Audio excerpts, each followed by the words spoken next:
Welcome, welcome once again to another edition of Quoth The Raven, Louis Bright Raven. I'm your host, Louis Bright Raven, 29-year veteran writer, illustrator, and editor of comics, science fiction, fantasy, horror, and role-playing games. Tonight is a roundtable discussion night, and my guest at this time is the publisher for, I'm trying to remember the name of it offhand. Remind me, Grant. Memoirs of the Morbid. No, the publisher name. Oh, Monarch Publishing. Monarch Publishing. There we go. Publisher of Monarch Publishing, and our title is Memoirs of the Morbid. And here he is, Mr. Grant. Hey, Louis. Hey, Grant Lankard. Did I pronounce that correctly? Lankard? Perfect. Okay.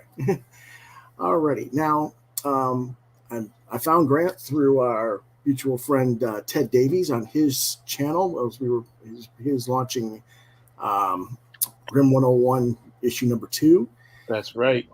And he sent me a link to his Kickstarter, and I said, okay, this is worth talking about here on the show, and we invited him over. And so let's go ahead and start talking about that. Yeah, so Memoirs of the Morbid. That's hold on. Oh, sorry. Yep, here we go. Memoirs of the Morbid, again, Monarch Publishing. The writers are Grant Lankard. Let me see if I can get this thing right. There we go. Grant Lankard, Ian Mondrick, is that correct? I think so. David Schuler, Brian K. Morris, and Matt Miner. Artists are Grant Lankard, Matt Mossman, David Schuler, Claudio Adriano, Roy Moon, Valentina Perrone. Is it Perrone or Perrone? I think it's Perrone. Okay, Perrone, and Clay McCormick. Lettering is by... Go ahead. I've only ever talked to any of these people over email, so I don't really know how to pronounce their names. Oh, okay.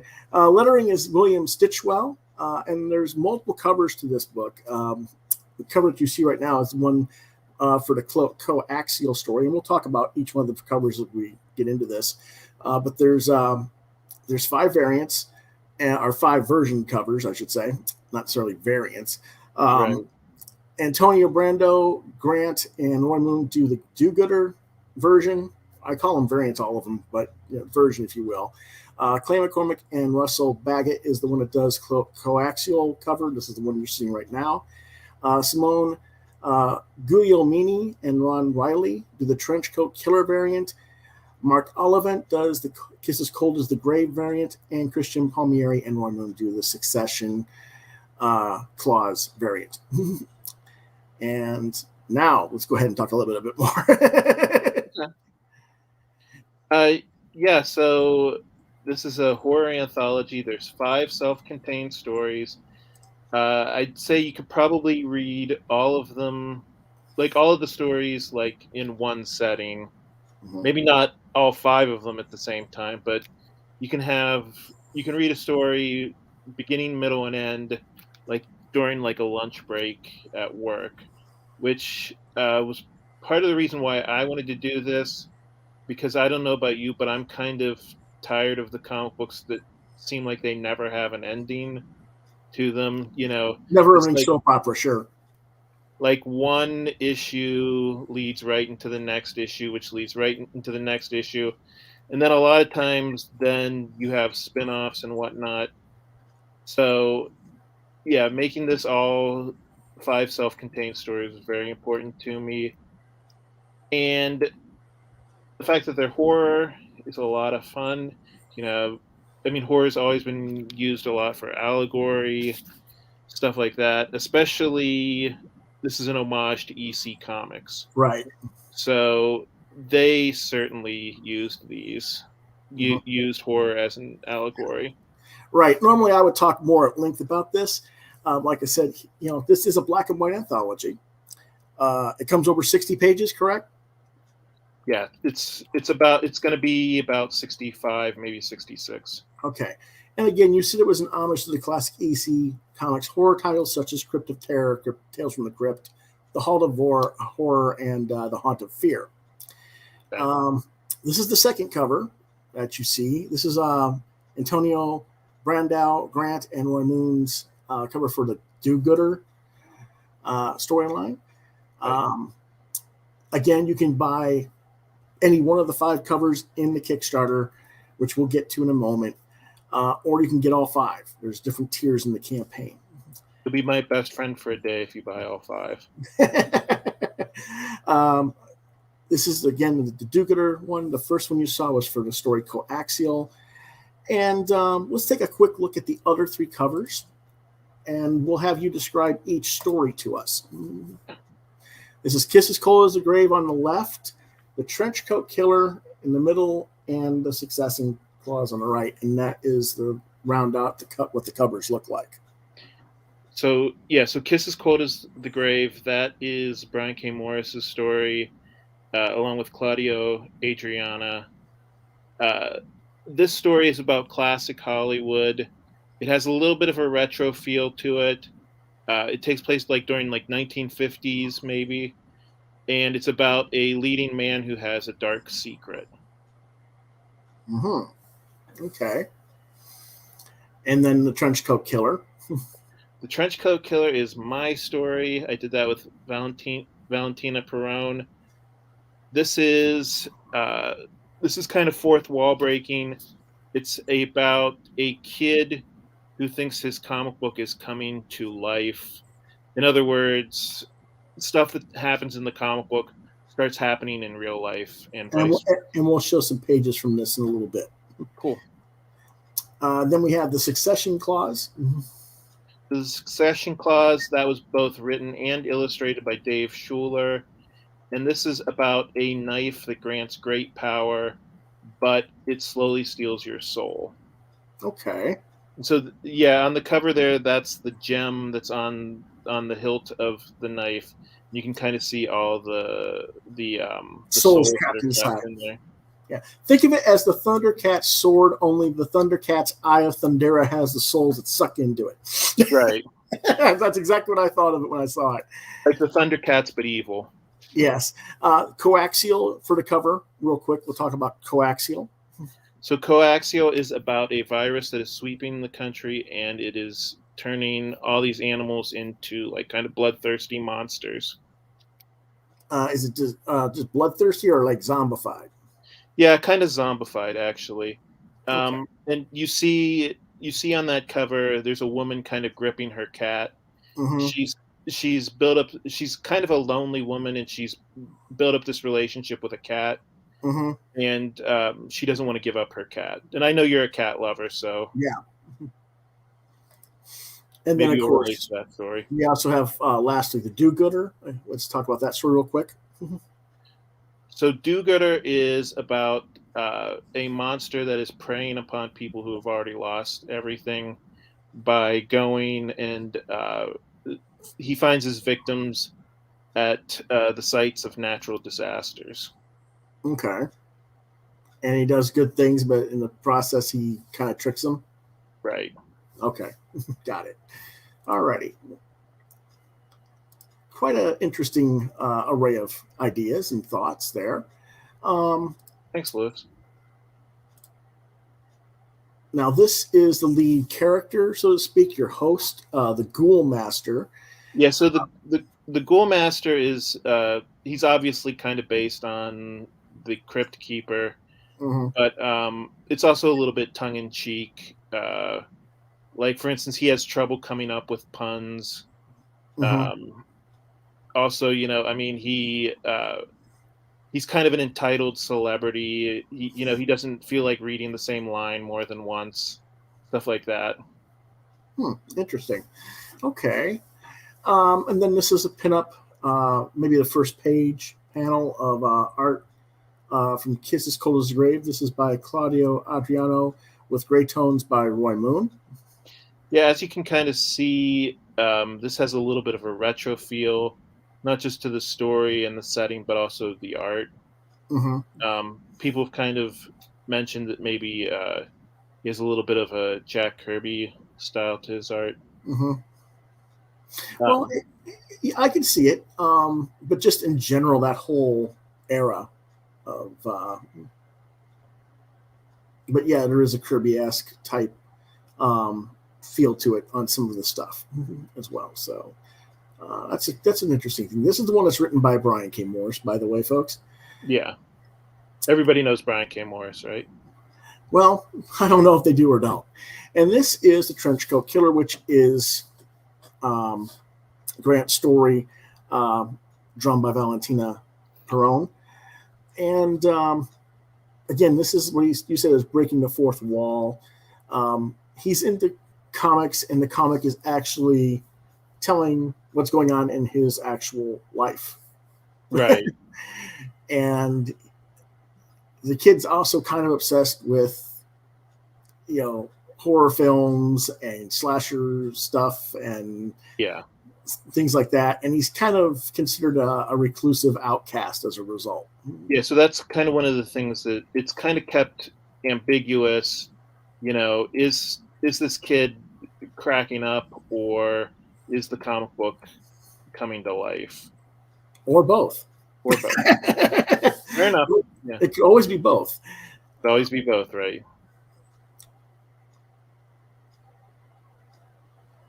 And he meets a little girl. Well, maybe I don't know how old the girl is, but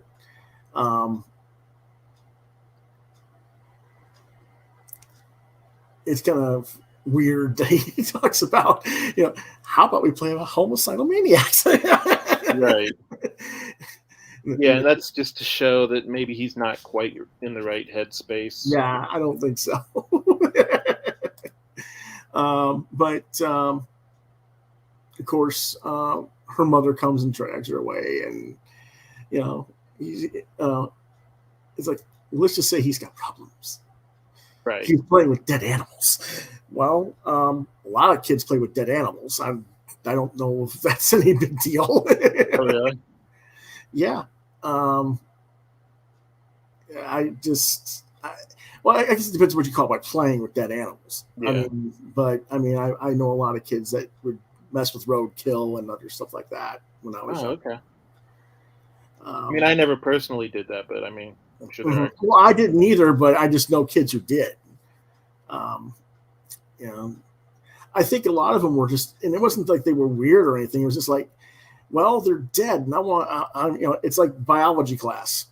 What does this look like? Right. Type thing. And, so I think a lot of it was that kind of a thing for some of them at that time. But something else that, my wife and I were talking about this the other day. When you grow up in a small town, it doesn't take a lot for you to get labeled the weird kid. Oh, yeah. You don't have to even really be that eccentric. No. And people always want to put expectations upon you that have nothing to do with who you are. It might have to do with who your family is, or it might have to do with, certainly your family, but like an older sibling went to school before you. They expect you to be that sibling. If that sibling was a grade A student, you're supposed to be a grade A student. If they were a troublemaker, you're going to be a troublemaker, even if you don't do anything wrong. They blame you for stuff. That sort of thing happens. I guess it was one of the benefits of being an only child for me. But at the same time, I was an outcast because I didn't fit into any of the clique groups. Yes, I was, I guess you could say, hyper intelligent because I would jump classes, jump grades. Oh, okay. But I also had all the athletic records. Oh. And it's like nobody liked me because I was the best at everything, even though I really wasn't. So it was just like they were just jealous, more than anything else. And I recognized that back then, so I just didn't care, And because I can think of worse reasons for people to hate you, right? Yeah, well, what was that? And the ones that were troublemakers, the bullies, if a teacher didn't want to stop them, I would. Right. Which did get me in trouble. Yeah. But, when you got someone who's 6'3" picking on a guy who's 4'11", you got to stop the older, bigger kid. That's all there's to it. Right. If the teachers won't do it, someone has to. So that's how I kind of looked at it back then. But Yeah, I guess there's a bunch of cars here, cop cars. And you got one, and then he mentions he's seen half a dozen of them on the way Right. home. And I guess it was because there's some sort of shootout at the mall or something like that. Right. And again, kind of showing that he's maybe not in the best headspace. He's like, "Oh, wow, that's cool. There was a shooting at the mall." And his mom is like, "No, Jeffrey, that's not cool." Mm-hmm. Um, Yeah. she's obviously sitting by the TV, like all Worried about things, right? And then I guess this is the photo shoot of our TV of what was actually going on right, at the mall, and it's in his comic. right. So we actually get to see it, and that's how the kind of weird thing is going on. So this is really well done. I like how the comic, how Valentina does actual different art styles throughout this in a way.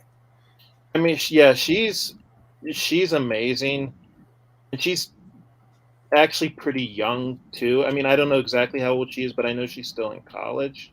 Oh wow! Okay. So this is going to be her first published work. Okay. And yeah, and she's just great.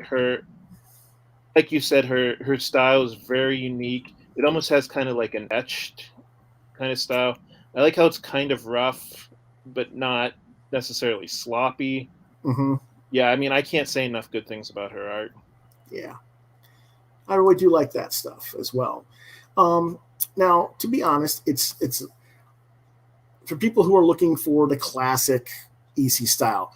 No, it's not Jack Kamen. It's not Al Feldstein. It's not those guys. And you can't really expect that right now because number one, there's not a lot of artists today who have an appreciation or even an awareness of that era of comics. So they don't really follow those styles. Yeah. Number one. And number two, we're trying to do a little more modernizing. Now, that doesn't mean that down the road, if you find the right people, that style won't come to the book.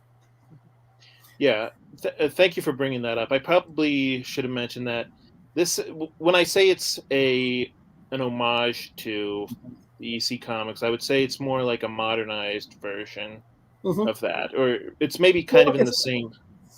It's the same vein, same Right. same intentions of what's being done back then. It's just that, like I said, there's a different type of culture today with what we have with different clique groups within the comic book industry. I think you're right. Yeah. And not very many people really have the appreciation for the classic stuff from the 50s and 60s. And the few that do are they're not necessarily old people, but they have a very, I won't call it snooty, but Maybe old souls. Yeah, very old souls, very old school. And their mentality is a lot different than a lot of modern publishers. And that they don't necessarily mesh well. I've had that. I've been in the middle of that scene, arguing with different people or defending other people's positions, trying to get them to work together because there's a lot of people out there who have really gifted talents that would fit into an anthology like this, but wouldn't even approach you because they're just like, they see this and they go, well, that's not what I want to do, but it can be what you want to do. So were you an old EC comics fan? Not until much older in life. I didn't get exposure to it until after college. Yeah, I mean, I'd say that's probably the same way with me. I mean, I feel like you don't start to appreciate the history of comics until you get a little bit older, right? Yes and no. In my case. For me, because I did a lot of comics historian research early on in my life, in like junior high, I was doing the history of the X-Men from 63 to 85, including all the biographies of anyone who ever worked on it, all the characters. I mean, I was just ridiculous. And this was for a book report. So I did something close to a 280-page history book on the X-Men. You know what? I did something like that once too, where I had like a teacher like tell us, okay, you can do a report on anything you want. Mm-hmm. So I did like the history of the X-Men, but it wasn't like the history of the X-Men, like, oh, you know, Jack Kirby and Stan Lee created them in this year, or anything like. It was like an actual history of, like, you know, first they fought Magneto, then they like a plot synopsis of every issue through. And I remember my teacher's reaction was, I guess this is my fault. I told you could do a report on anything. So, you know, I guess I deserve a report like this. But where she got my report, she'd been like, wow, this is really interesting. Because I talked about the people's lives and of who made the stuff as well. But okay. But yeah, I did that, and you know, I did that on the history of role-playing games as well. So that's neat. That might be interesting. Yeah. Yeah. So I did stuff like that a lot back then, and so I just never got into EC because I just hadn't seen it until college. And once I started seeing it, oh, okay, that's all right. What's this about? You know, and now, you know, I get a lot of the Fantagraphic reprints of and it's not necessarily of the EC stories, but it's of specific stories that were originally printed in those magazines, right? By certain artists like Jack Kamen and Al Feldstein and Jack Davis and others. And I get the, you know, kind of I guess you could say, spot pieces collected. That's more or less my knowledge of that stuff, more so than the others. And I think a lot of another thing was you probably had an interest in Tales from the Crypt from the HBO series, right? Yeah. When I talk about this comic book, I usually gauge whether or not, you know, somebody is a casual comic book fan or whether they're like a diehard. And, you know, if they're just a casual comic book fan, I mentioned Tales from the Crypt because, I mean, obviously everybody remembers that TV show. Mm-hmm. Well, most people anyway. Okay. All right. Now, this let's go ahead and get into the actual Kickstarter.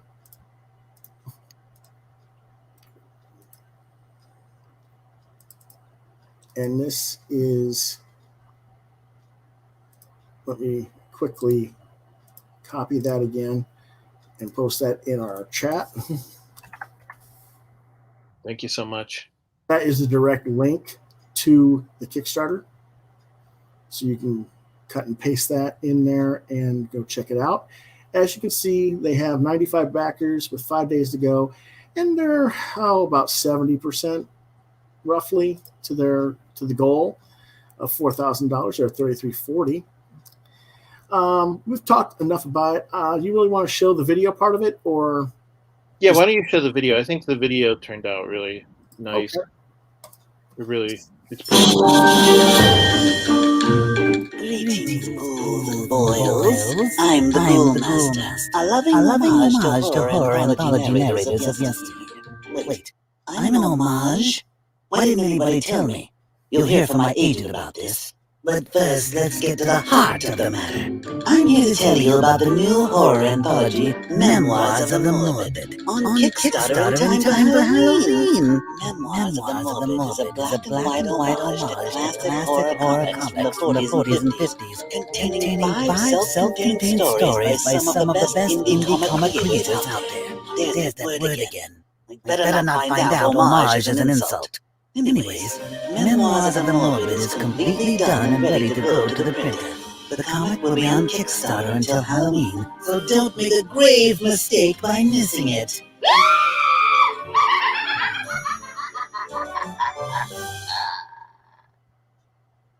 Oh, you're at 84% then. Okay. Yeah, so Oh, hold on, just 1 second. I have to plug my computer in. Sorry about that. No problem. Yeah, so I think right now, I think it's going to maybe be a close one. Mhm. So anybody who's watching, if you don't necessarily have the finances to help out, if you could do me a huge favor by, sharing it or talking about it on social media. Yeah, definitely. I don't know what's going on right now. I've had like 2 people in and out, and they haven't said anything. So sometimes it happens that way, and sometimes I get people afterwards. But I'll definitely make sure people know about it again. Make sure they watch again. But let's see the reward tiers. The digital copy is $12 with all the downloadable covers. So for $12, you get all 5 covers in the book. This is digital. Exactly. And I did that because I didn't want to have to worry about, doing different digital versions depending on, what cover they wanted. So I just decided, you get all of them since it doesn't really cost anything extra anyways. Right. Now, $17 is each version, whichever one you want, if you want it in print. Right. And then there's also a $60. Oh no, there's a $25 Chrome version, which is only available with the Trench Coat Killer version of the book. Right. And then you can get for $29 all of the covers as prints, correct? Right. Okay. And then for $59 is when you get all 5 variants. So you figure 5 times 17 is 85. You're getting it for 60. That's a pretty good deal, guys.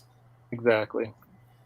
Now this is going to come out. This is estimated delivery of January, whereas some of the other ones say December 2021. Yeah, I think that was just a mistake on my part. My goal is to have them all out by December. The reason why I think I put January on some of them was because you never know how shipping is like around Christmas. True. And folks, remember, this does not include your shipping. These or do they? No, they don't include shipping. I thought so. I just wanted to make sure. If you get $60 or more, you can get Ian Mondrick to read your script and review it for you. Right. So that's probably going to be a more specific tier, maybe for people who are fans of Ian's and specifically have written something and want him to take a look at it. Okay. All right. And then here's some of the more of the storyline from Brian K. Morris and Adriano's Kiss as Cold as the Grave. Right. Yeah, anybody listening should go to the Kickstarter and check out the images. There's quite a bit of art on the Kickstarter. Right. This is the coaxial storyline. Mm-hmm. Exactly. Oh, so something that I almost forgot. We're actually going to have a raffle at the end of. Oh no, we haven't forgotten it. I've got it to talk about. But yes, in fact, why don't we go ahead and stop screen for just a second, and I'll share it real quick because we're at 8:30. We got time. Let's see. There it is. There we go. Yep. And this is how to reach Grant. You can reach him at the Kickstarter page. Again, there's that Kickstarter address. On Facebook at facebook.com/Grant.Lankard. And then the Monarch Publishing is www.monarchpublishing.net. Now, what he's talking about is this cool looking artwork by Dave Schuler of the host character Ghoul Master. Exactly. If you get the campaign to 100 backers, they're going to raffle this piece of original artwork off. So how is that going to work? Yeah, so you have to be in the first 100 backers. So all of you last minute people, stop screwing around and go to Kickstarter and back this. Because, so we're going to pick one of the first 100 physical backers. Not the digital. Physical backers. Yeah, it has to be a physical backer. Not a digital backer, a physical backer. Right. Let's clarify that. So exactly. That doesn't mean that there's 100 backers that you don't look, because you got to count how many backers are in each tier, guys. Right. But okay, that makes sense.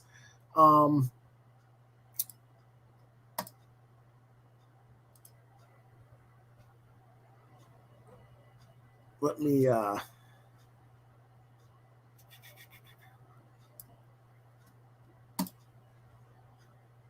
get this done right now as we speak. Cool. Well, thank you. And I just pledged for all 5 covers. Oh man. So that means you're my best friend for a day, right? I guess. That's what you said. Thank you so much. It's fine. Let me see here. I got to refresh that page now and see what it does. It doesn't want to do it, of course. I hate when it does this. I just refreshed it, and it said it says it's at 3414 and 96 backers. Yeah, I was backer 96. Awesome! Congratulations. But there you go, and so there you go. So what was, just so people know, that was $59 for all 5. With the shipping, it's $74. So it's like $15 shipping for 5 books. And we'll talk about packaging and shipping and all that stuff privately later. Yeah, and I think I should mention the covers all look really great. Oh yeah, we showed them the covers. Yeah. Basically, all the covers were by people who I basically just asked them, hey, would you mind doing a cover? Thinking, there's no way on earth these guys are going to agree to do a cover for me. And as you can see, I mean, these are all guys who've worked for Dark Horse, Image, DC before. So, lots of really talented guys working on these covers. Yeah, let's go ahead and go back to that Kickstarter real quick.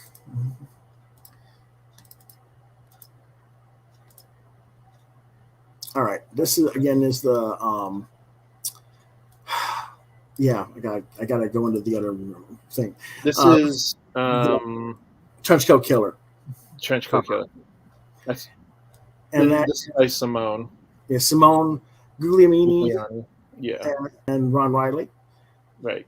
And there's what it looks like. That's a mock-up of what it's going to look like when it's printed out. Yeah. And then there's the do-gooder cover again. And this is by Antonio Brandau and Grant and Roy Moon. Yep. And then again, Kiss as Cold as the Grave by Mark Ollivant.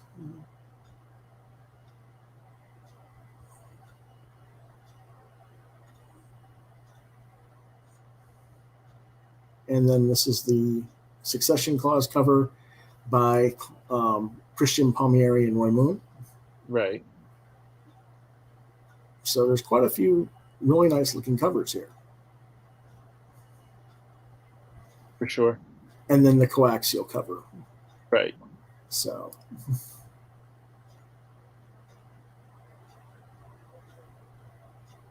There you go.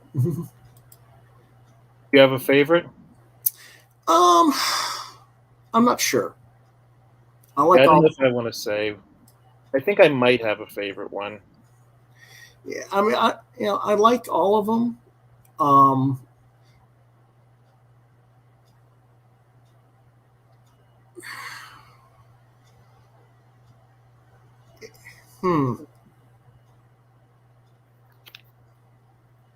It's almost interesting seeing which ones people pick as their favorite, because Yeah, I feel like I can almost play like a armchair psychiatrist.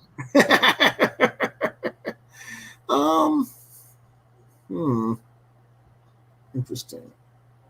Okay, let's talk about those stretch goals. Of course, this is for print backers only. If you get the $5,000, you're going to do a sticker which features the Ghoul Master and logo. Is this the sticker? What the logo? No, the sticker's actually further down. That's what the enamel pin. Okay, that's what the enamel pin's going to look like. Okay. And this is your bookmark. That's the bookmark. And the sticker's right below there. And I think I talked it over with the writers. We decided that we're going to do the sticker whether we get the stretch mark or not. So okay, everybody gets a sticker. Okay, cool. Is that still going to have the digital box? Mm-hmm. Okay. Yeah, it'll have the QR code on it. Okay, and what is the QR code for? Just takes you to my website, monarchpublishing.net. Okay, which is actually interesting because that way you can see other books that you have at Monarch Publishing. Exactly.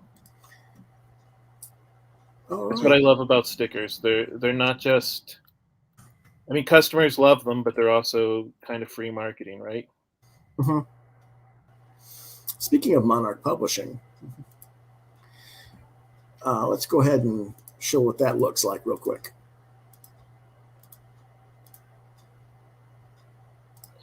Yeah, so this is my website. You can go on there and you can actually get a free copy. You can get a free preview of what the comic book is going to be. So if any of your listeners are kind of like on the fence about whether or not they want to back the Kickstarter, you can go to my website, monarchpublishing.net. There's a big button on the top right-hand corner. I think it might be blocked. It's blocked a little bit by your logo. Yeah, free comic book there. And what it does is you fill in your email and hit submit, and you'll get a PDF, which has a credit cat, a 6-page preview of Beowulf, and some other stuff in there with the free PDF comic. Exactly. So you can see some of his other work as well. You also go to the shop. Yeah, right now all I have is one comic book on there, but I plan on getting Beowulf on there and Memoirs of the Morbid. Okay. And who are your sponsors? These are all the people who have backed your earlier campaigns. Exactly. Okay. Quite a few people, actually. I've had some success in Kickstarter. Yeah. So, okay. And then, of course, you can also get a newsletter as well. Right. And these are reviews and interviews with different people. He's got a discussion with David Schuler. Right. So you can read more there. You can talk to Claudio Adriano. So this is something else that I should mention. My wife and I do a YouTube show. It's called It's Like a Book Report, but fun. And it's just us reviewing. It's us reviewing different comic books. Yeah, kind of like what I do. Only you do one book at a time, whereas I tend to do a bunch. Right. Yeah. So the idea behind that show is my wife and I get to take turns recommending like the next comic book. So so far there haven't been any too big disagreements, but I have a feeling that I kind of want to shake that up a little bit by suggesting maybe some stuff that I don't think she's going to enjoy. Well, that'll be fun. I might end up as long as you're not sleeping on the couch afterwards. So I must like my audience, right? If I'm willing to go through that, right? Yes, definitely. Okay, folks. Grant has another podcast that he has to go to in a little while. So we're going to close up for tonight. I want to thank you all for watching. Again, let me share that information on contacting him.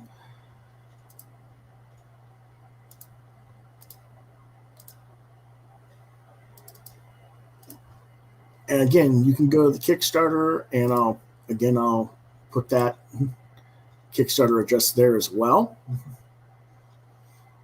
And it should be in the description below, but if it's not, I'll add it again afterwards. But that's the Kickstarter page address. And you can also go to facebook.com/grant.lankard. And Monarch Publishing is www.monarchpublishing.net. Now, again, I don't know how many actual physical backers there are on the campaign. Let me see if I can figure it out real quick. 5, 3, 8, 45, 71, 84, 90, 93. Wait a minute. I must not be reading this right. Oh, that's why. Okay, never mind. 16, 29, 35, 38, 44, 42. Does the 8x10 backer count as a print? Sure. Okay.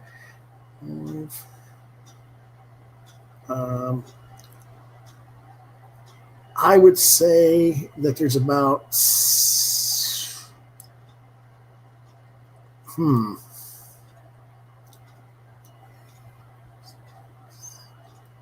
about 70 backers, 60 to 70 backers have backed it physical. That's a good number. So there's probably about another 20 backers, 25 backers to go to get to the 100 physical backers and get that artwork. Now, if you guys can get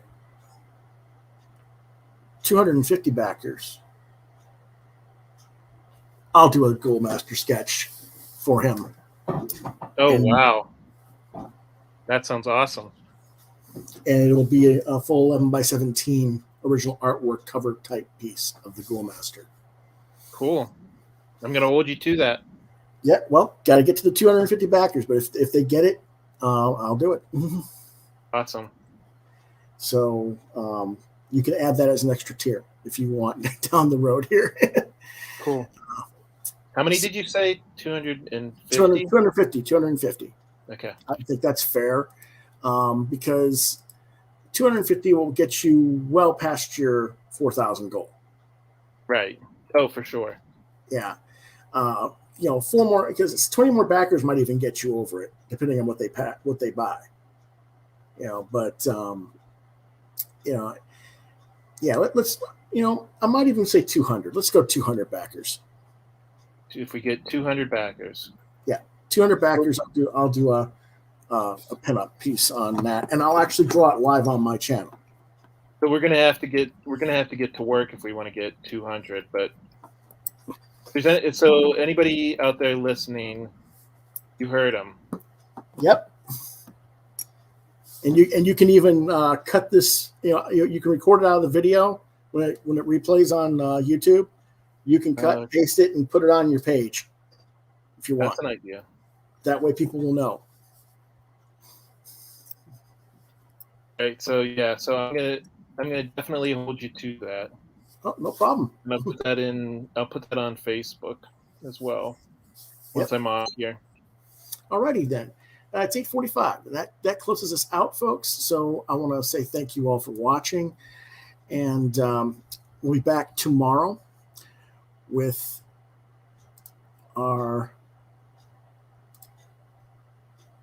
book in the morning or in the early afternoon, which will be for the Booktober, which will be Barry Wintersmith's Monsters. That'll be tomorrow at 1:30. That's what I got scheduled. And then that'll be Thursday, we'll be talking about Windhaven by George R.R. Martin, Lisa Tuttle, and Elsa Charretier, and also talking about what did I get this week, or what did you get this week, which is what books that came in at the comic shop and whatever I got in the mail this week. And I'll be covering the reviews that I didn't get from last week's stuff yet. Friday will be the novel Nevermore, which is what if Edgar Allan Poe and Davy Crockett were Sherlock Holmes and Watson, basically, by Harold Schechter. Saturday will be Booktober Day 30, Retro God by Peter Cowden, or Codron rather, and we'll have our second part of classic horror movies for Saturday movie night. And then on October 31st, Halloween, we will have Graveyard Wars by A.J. Lieberman and Andrew Sebastian Kwan for Booktober, a live draw episode, and Classic Horror Movies Part 3. So as always, I want to thank you all for watching. If you have any questions, I'm trying to get this silly thing to do what it's supposed to do. Or you like the video, or you think others might, do us all a favor and share, like, share, and subscribe to buttons. Hit those buttons for us to continue to get content from my channel. As always, we thank you for watching, and I thank you for the support. If you want to reach out to me on social media, I'm available at Facebook, Lewis.BrightRaven, Twitter at LewisBrightRaven2. You can see my artwork at deviantart.com/BrightRaven. You've been watching Quoth the Raven, Lewis Brightraven, exclusively on YouTube. If you have questions, comments, if you want to commission artwork from me, Quoth the Raven, LBR72@gmail.com is the address to go to. And if I don't get back to you within 24 hours of the time you sent it to me, try LewisBrightRaven@yahoo.com. As always, thank you for watching, and we will see you tomorrow on Booktober, Day 27. Have a good night.